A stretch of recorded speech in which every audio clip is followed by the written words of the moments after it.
വിശുദ്ധ യാക്കോബ് ശ്ലീഹ എഴുതിയ ലേഖനം അധ്യായം 1. അഭിവാദനം. ദൈവത്തിൻ്റെയും കർത്താവായ യേശുക്രിസ്തുവിൻ്റെയും ദാസനായ യാക്കോബ്, വിജാതിയരുടെ ഇടയിൽ ചിതറിപ്പാർക്കുന്ന 12 ഗോത്രങ്ങൾക്ക് എഴുതുന്നത്. നിങ്ങൾക്ക് അഭിവാദനം. വിശ്വാസവും ജ്ഞാനവും. എൻ്റെ സഹോദരരെ, വിവിധ പരീക്ഷകളിൽ അകപ്പെടുമ്പോൾ നിങ്ങൾ സന്തോഷിക്കുവേൻ. എന്തെന്നാൽ വിശ്വാസം പരീക്ഷിക്കപ്പെടുമ്പോൾ നിങ്ങൾക്ക് അതിൽ സ്ഥിരത ലഭിക്കുമെന്ന് അറിയാമല്ലോ. ഈ സ്ഥിരത പൂർണ്ണഫലം പുറപ്പെടുവിക്കുകയും അങ്ങനെ നിങ്ങൾ പൂർണ്ണരും എല്ലാം തികഞ്ഞവരും ഒന്നിലും കുറവില്ലാത്തവരും ആവുകയും ചെയ്യും. നിങ്ങളിൽ ജ്ഞാനം കുറവുള്ളവൻ ദൈവത്തോട് ചോദിക്കട്ടെ, അവന് അത് ലഭിക്കും. കുറ്റപ്പെടുത്താതെ എല്ലാവർക്കും ഉദാരമായി നൽകുന്നവനാണ് അവിടുന്ന്. സംശയിക്കാതെ വിശ്വാസത്തോടെ വേണം ചോദിക്കാൻ. സംശയിക്കുന്നവൻ കാറ്റിൽ ഇളകി മറിയുന്ന കടൽ തിരയ്ക്ക് തുല്യനാണ്.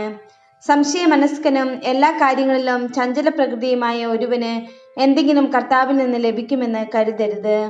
ദാരിദ്ര്യവും സമ്പത്തും.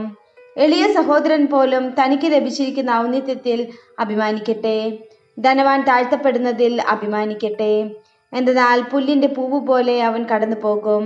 സൂര്യൻ ഉഗ്രതാപത്തോടെ ഉദിച്ചുയർന്ന് പുല്ലിനെ ഉണക്കി കളയുന്നു. അതിന്റെ പൂവ് കൊഴിഞ്ഞു വീഴുന്നു, സൗന്ദര്യം അസ്തമിക്കുകയും ചെയ്യുന്നു. ഇപ്രകാരം ധനികനും തൻ്റെ ഉദ്യമങ്ങൾക്കിടയ്ക്ക് മങ്ങി മറിഞ്ഞു പോകും.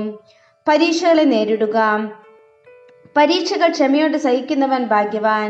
എന്തെന്നാൽ അവൻ പരീക്ഷകളെ അതിജീവിച്ചു കഴിയുമ്പോൾ തന്നെ സ്നേഹിക്കുന്നവർക്ക് ദൈവം വാഗ്ദാനം ചെയ്തിരിക്കുന്ന ജീവന്റെ കിരീടം അവന് ലഭിക്കും. പരീക്ഷിക്കപ്പെടുമ്പോൾ താൻ ദൈവത്താലാണ് പരീക്ഷിക്കപ്പെടുന്നത് എന്ന് ഒരുവനും പറയാതിരിക്കട്ടെ.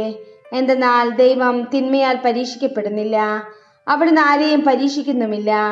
ഓരോരുത്തരും പരീക്ഷിക്കപ്പെടുന്നത് സ്വന്തം ദുർമോഹങ്ങളാൽ വശീകരിക്കപ്പെട്ട് കുടുക്കിലാകുമ്പോഴാണ്. ദുർമോഹം ഗർഭം ധരിച്ച് പാപത്തെ പ്രസവിക്കുന്നു. പാപം പൂർണ്ണ വളർച്ച പ്രാപിക്കുമ്പോൾ മരണത്തെ ജനിപ്പിക്കുന്നു. എൻ്റെ പ്രിയ സഹോദരരെ, നിങ്ങൾക്ക് മാർഗഭ്രംശം സംഭവിക്കരുത്.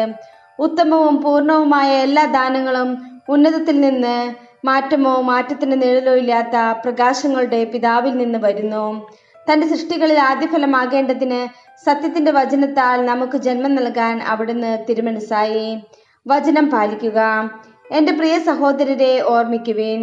നിങ്ങൾ കേൾക്കുന്നതിൽ സന്നദ്ധതയുള്ളവരും സംസാരിക്കുന്നതിൽ തിടുക്കം കൂട്ടാത്തവരും കോപിക്കുന്നതിൽ മന്ദഗതിക്കാരുമായിരിക്കണം.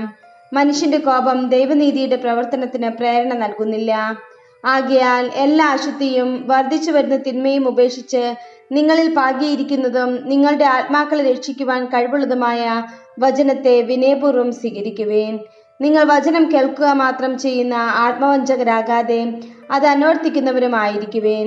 വചനം കേൾക്കുകയും അത് അനുവർത്തിക്കാതിരിക്കുകയും ചെയ്യുന്നവൻ തൻ്റെ മുഖം കണ്ണാടിയിൽ കാണുന്ന മനുഷ്യന് സദൃശനാണ്.